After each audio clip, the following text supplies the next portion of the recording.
Has 034 ever worked directly with Audi VW? Have they ever asked for feedback on design implementation, etc.? Just curious how they view aftermarket companies. Yeah, so the answer is basically no. However, we have had moments here and there where we've had the opportunity to work with some version of Audi.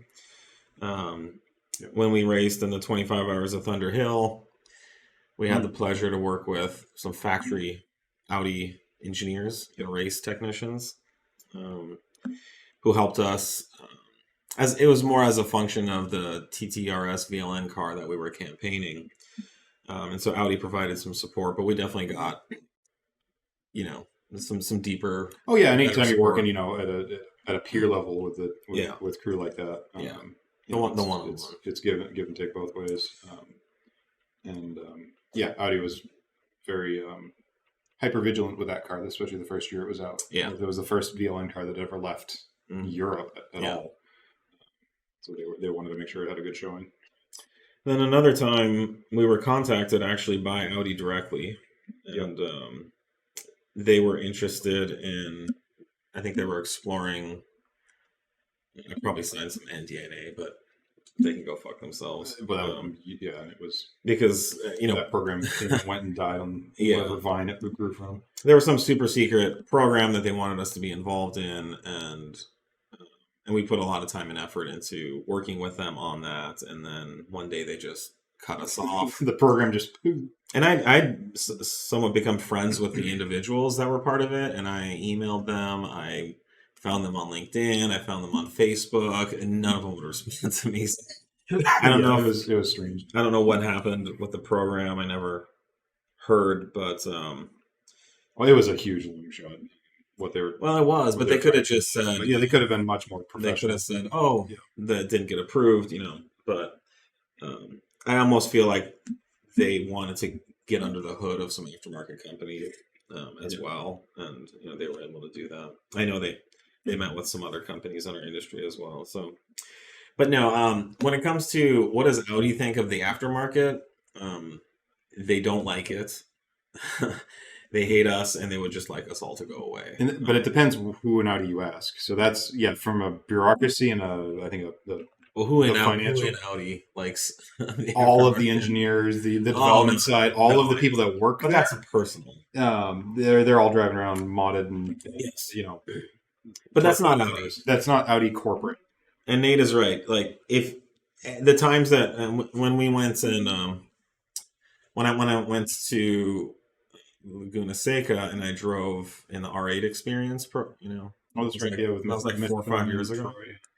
I was like a little bit of a celebrity, like with the Audi people, with the people running the pro. I wasn't a celebrity. They didn't ask for my autograph, but they all knew who I was. Right. You're a known figure. We're like talking about products and things they've done, and to your point, they all had 034 Motorsport products on their Audis and stuff, which is cool.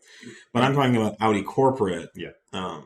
It's a very German mentality. They want complete control, and they don't see the value in the aftermarket. And I think the frustrating thing for us and for me is, personally, like me, Javad Shadzi, I have sold tens of thousands of Audis for me. Right. Personally, in my own life, I've sold dozens and dozens of Audis to friends and family who come to me and say, hey, what should I get? When you have a thriving aftermarket for a car, for enthusiast cars like these S models and the GTI and the Volkswagen side, like it drives the sales. Like when people see there's a huge potential for these cars and they can really make it their own. We generate tremendous enthusiasm for Audi, for the brand. It does drive their new car sales. It drives their aftermarket parts sales, support and service, all of it. But they don't really see that. So we're a little bummed. We would like to work closer. It's neat. You see, like on the American, like GM Ford side, you see those companies working directly with SEMA and the automotive aftermarket with companies directly. You have companies like Shelby and where the guys in Texas, Hennessy. They work quite closely with the factories, and even I know Ford and GM even publish like full CAD models of the vehicles. The amount of data you have access to with some of these other companies is just so you don't even have to go in and scan the car.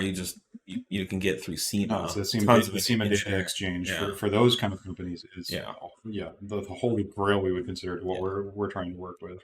But those companies realize the importance of the aftermarket. I mean, going back to the 60s and 50s, the hot rodding movement, they've picked up on that. And so they know that hot rodding and tuning and modifying, it drives enthusiasm for the brand. You have cult followings of people on one side who think the Ford Mustang is the best car ever, to crash into crowds, and then on the other side, the Camaro or the Corvette, these rivalries.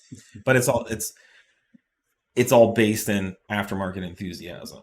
And on the Volkswagen Audi side, they just don't care.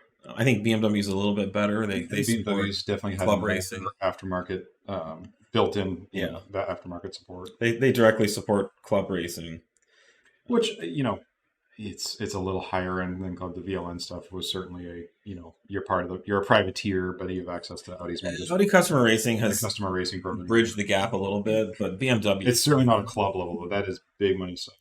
Well, BMW is going back decades and decades of doing this. Yeah. So.